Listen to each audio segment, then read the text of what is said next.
ખેડૂત મિત્રો, જય ભારત, જય કિસાન. હવે પ્રવીણભાઈ રામે જે 15 દિવસની પદયાત્રા ઘેડ બચાવો ચાલુ કરી પૂરી થઈ છે મિત્રો. હવે આ બધા લોકો એટલી મહેનત કરે છે ખેડૂતને ન્યાય આપો, ઘેડ બચાવો, તો આપણે પણ મિત્રો વિચારવું પડે. આપણે કોઈને ગામમાંથી 10-20 જણાને ભાવ મળે કે 10-20 ને નથી મળતો એવું નથી. ખેડૂત મિત્રો, ટોટલ ખેડૂત મિત્રોને એક પણ પૈસાનો ફાયદો નથી કે કોઈને નથી દર વર્ષે ભાવ વધીને મળતો.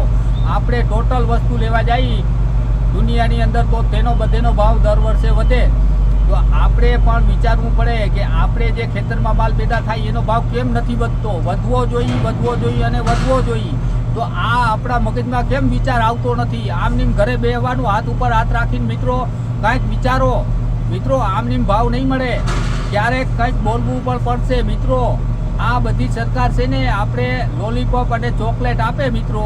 કોઈ પણ સંજોગે આપણે દર વર્ષે ભાવ વધીને મળે એ માંગ કરવાની છે મિત્રો. જાગો, જોડાઈ જાઓ. ગુજરાતના તમામ ખેડૂત મિત્રો થોડુંક વિચારો અને જાગો. જય ભારત, જય કિસાન.